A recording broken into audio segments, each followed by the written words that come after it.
parpol peserta pemilu 2024 akan memperebutkan 580 kursi di DPR dari 84 dapil di Indonesia. Cara bagi-bagi jatah kursi DPR di pemilu 2024 menggunakan metode Sanlegu. Metode ini pertama kali digunakan Indonesia di pemilu 2019. Metode Sanlegu awalnya diperkenalkan tahun 1910 oleh matematikawan asal Perancis yang bernama André Sanlegu. Nah, bagaimana cara hitungnya? Suara sah setiap partai politik akan dibagi dengan bilangan pembagi ganjil, yakni bilangan 1, dan diikuti secara berurutan dengan bilangan ganjil 3, 5, 7, dan seterusnya. Aturan ini pun tertuang dalam Undang-Undang Nomor 7 Tahun 2017, Pasal 415 Ayat 2. Agar lebih bisa dimengerti, mari kita lihat contoh penghitungan pembagian kursi DPR. Penghitungan pembagian kursi DPR dilakukan sesuai dengan daerah pemilihan atau dapil. Anggap saja di dapil Jakarta 1 ada 5 partai yang lolos ambang batas parlemen. Partai A dengan perolehan 90.000 suara, Partai B mendapatkan 75.000 suara, Partai C 36.000 suara, Partai D 20.000 suara, dan Partai E 15.000 suara. Jika jatah kursi di dapil Jakarta 1 adalah 5 kursi, maka penghitungan akan dilakukan sebanyak 5 kali untuk menentukan pemenang setiap kursinya. Pertama-tama, perolehan suara setiap partai akan dibagi dengan bilangan 1.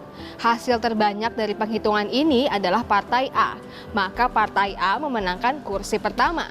Selanjutnya, untuk menentukan pemenang kursi kedua, Partai A yang sudah memenangkan kursi pertama akan dibagi dengan bilangan ganjil selanjutnya, yaitu angka 3. Hal ini untuk mengurangi kemungkinan Partai A mendapatkan kursi berikutnya. Nah, sedangkan untuk keempat partai lainnya masih dibagi dengan angka 1. Jika dilihat dari hasilnya, Partai B memperoleh hasil terbanyak. Kursi kedua pun dimenangkan oleh Partai B. Beranjak ke kursi ketiga, Partai A masih dibagi dengan bilangan 3. Partai B yang baru saja memenangkan kursi kedua juga dibagi dengan bilangan 3. Sedangkan Partai C, D, dan E masih dibagi dengan bilangan 1 karena belum mendapatkan kursi.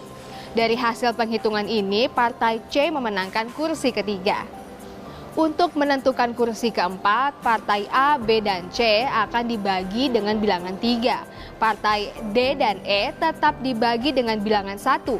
Jika dilihat dari hasilnya, Partai A kembali memperoleh hasil terbanyak, maka kursi keempat dimenangkan oleh Partai A. Terakhir, kursi kelima. Karena Partai A memenangkan kursi keempat, maka Partai A akan dibagi dengan bilangan ganjil berikutnya, yaitu bilangan 5. Partai B dan C yang baru mendapatkan 1 kursi dibagi dengan bilangan 3. Partai D dan E yang belum juga mendapatkan kursi dibagi dengan bilangan 1. Hasil terbanyak pun diraih oleh Partai B yang sekaligus memenangkan kursi terakhir. Jadi dari hasil penghitungan ini, Partai A dan B mendapatkan 2 kursi dan Partai C mendapatkan 1 kursi. Gimana? Sudah paham kan cara konversi suara Anda menjadi kursi di DPR? Siapapun Anda, ingat suara Anda layak untuk diperhitungkan. Bahkan dengan 1 suara bisa mengubah nasib bangsa ini. Jadi jangan sampai tidak menggunakan hak suara Anda di pemilu 2024 nanti.